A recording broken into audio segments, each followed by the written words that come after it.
Businesses also look into digital transformation as more consumers shift to online platforms in the new normal. Stratpoint founder and executive chairman Paco Sandejas talks to us about helping companies adapt alongside today's high tech. Thank you so much for joining us, Paco. Great to see you again after so many years. Yeah, I know. Thanks for having me. So, Paco, share with us, how do you help businesses accelerate their digital transformation journey? Fantastic, Rico. That's the buzzword today for us, would be digital acceleration. Everybody talks about digital transformation, but if you're just talking about it today, it's kind of like a given, right? That we have to digitize our business process, whether it's a company or a school or even the government services, to make it efficient. All right, give us some concrete examples. I mean, you have grown by leaps and bounds over the past several years. Now you have 500 people that you manage. Give us an example of two top companies which you have helped accelerate their digital transformation and the new innovations that your group introduced to these firms. Right, so we can't give specifics about the projects because we service companies that I guess they keep their secrets, but we provide digital acceleration services because, like we said, if you think of digital transformation, you have to keep pace and be faster than the others. So we have a couple, like so we work with Globe Telecom and Union Bank, who are at the forefront of telecom services and financial services. But when you say digital acceleration, what are the innovations? What are the specific services that you offer? Okay, so one of the basics is to migrate to the cloud today. So we're premium partners of AWS or Amazon. So we're very proud of that. And it's a necessary thing to do. And then you have to introduce, like you were talking about earlier, artificial intelligence, machine learning. So you automate a lot of your processes ahead.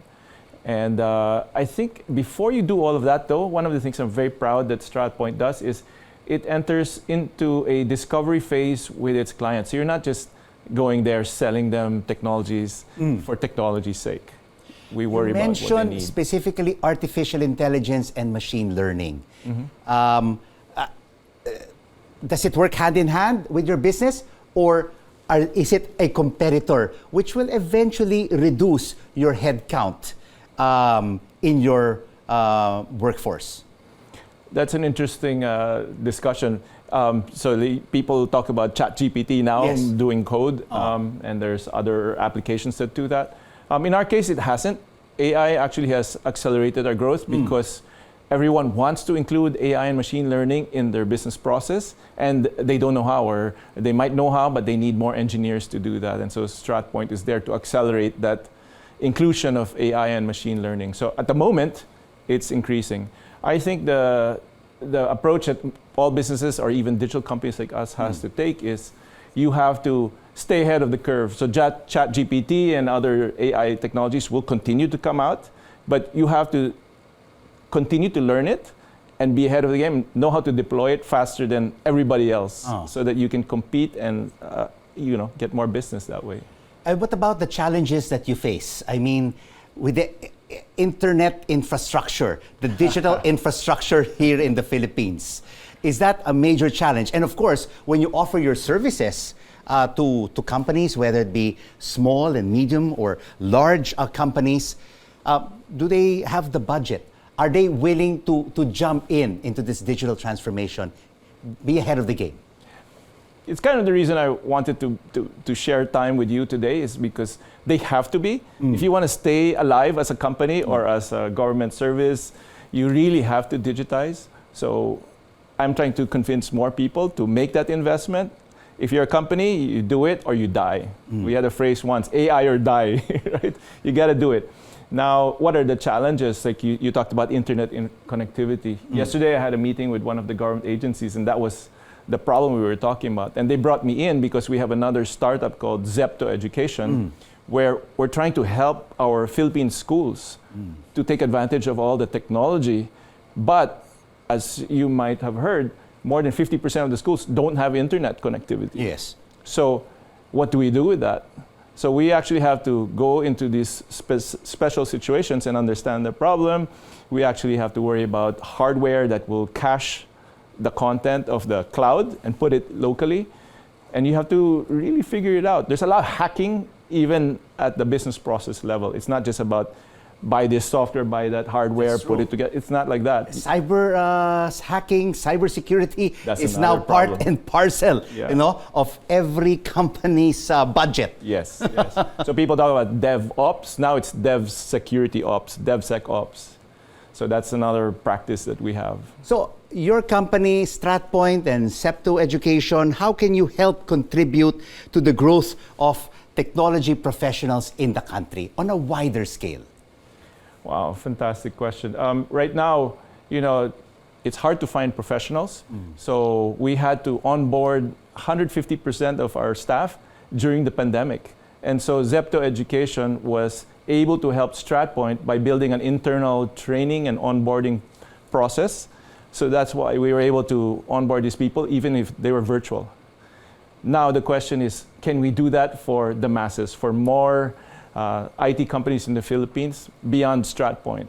Or we've been asked by some LGUs in the Philippines to help this province or that city with training their workforce so that they can get a higher paying BPO job, which is coding or IT. How are you empowering Filipino talents to contribute and compete on the global tech space? And how are you keeping talent here? I mean, that's very important, right? Tough, yeah. Because they're also looking for jobs overseas with higher pay. How do you keep them at Stratpoint and Septo Education? It's a great one.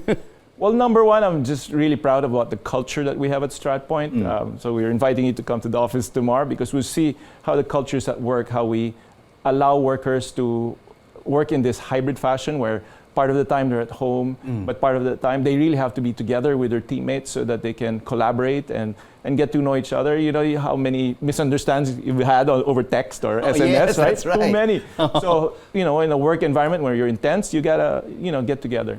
Beyond that, I'm really proud also that, the FANGs of Facebook, Apple, Amazon, Netflix, Google, well, 3 out of the 5 trust Stratpoint. They work with us.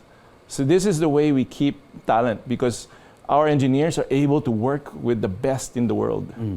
And then also on the chip side, the top AI chip company works with us too. So our engineers get to work on some very exciting projects. And the nice thing about the pandemic is it taught us all that you actually don't need to get on an airplane and fly and work in Silicon Valley. Many of the people in Silicon Valley, my friends, have actually migrated to low tax pay areas, Miami or other places. Some are in the beaches of La Union, as you might have heard, the fintech guys are in La Union. So Silicon Valley is now everywhere, as dispersed, even here in the Philippines. As long as have internet connectivity. If you have no internet, patay ka. World-class company, Stratpoint.